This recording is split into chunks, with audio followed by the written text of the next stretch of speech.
Boston woman turning to 5 investigates for help after she says that she was cheated out of some of her winnings. Our Kathy Curran with details right now.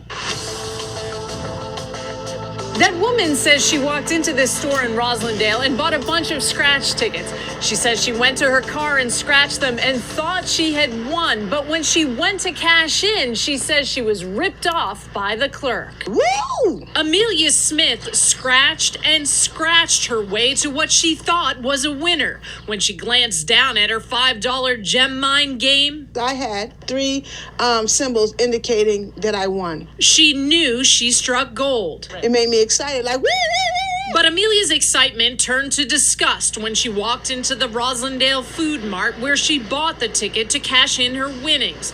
She thought she won at least $500. She says the clerk in this lucky store took her ticket, scanned it, and the machine sang a winning tune. It said, ee, a beep made a sound on the machine, and then a pink sales slip came out, and he just grabbed it. Amelia says the clerk wouldn't give her that validation slip showing her winnings or return her scratch ticket. After some back and forth, he handed her $500 cash from the register.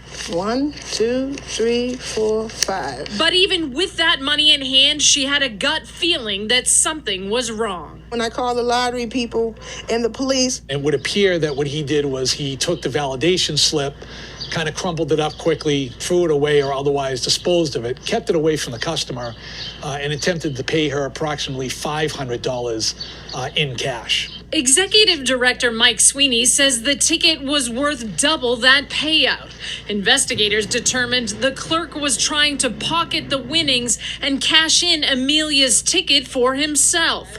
After she made multiple trips to the store, the clerk gave her the rest of her money, but since she still didn't have her ticket, she had no idea what she actually won. We do occasionally run into a situation where there seems to have been some level of malicious intent, if not outright criminality potentially involved. Records obtained by 5 Investigates show in a similar case in Melrose back in 2014, deli owner Chang Cho robbed a disabled woman of her winnings from a scratch ticket by giving her less than $1,000 when she actually won $10,000. Cho pleaded guilty, was sentenced to 3 years probation, and closed his shop. Last year, more lucrative lottery licenses on the line. Plaza Liquors in Southbridge had its license revoked because of a pending criminal charge related to the business, and the store was sold. The lottery suspended the license of Broadway Mini Mart in Lawrence after police busted the store for allegedly selling synthetic marijuana and running an illegal gaming machine. Most of these are very hardworking individual owners, but it does happen. And when it happens, we take it seriously because the integrity of the product and customer satisfaction is of the highest concern for us. It's a big business generating almost $1 billion in revenue for local cities and towns each year. A recent state audit found the lottery failed to do timely criminal background checks, which are required every 4 years on more than 3,100 or 32% of its sales agents. Some hadn't been checked for decades. The lottery says it's worked vigorously to fix the problem.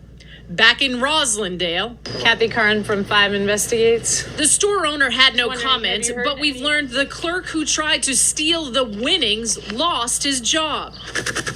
Amelia Smith says in a game where you're counting on a lot of luck to turn $5 into $1 million, trusting a lottery clerk shouldn't be a gamble. the Beth, it's wrong. I really said, like, oh my goodness, it's so wrong. Who can you trust? And the lottery paid Amelia her winnings. The investigation into the store's license is ongoing. There are 2 things you can do to protect yourself in a situation like this. Take a photo of the front and the back of your ticket. You can also download the lottery's app and check your winnings there. Kathy Curran, 5 Investigates.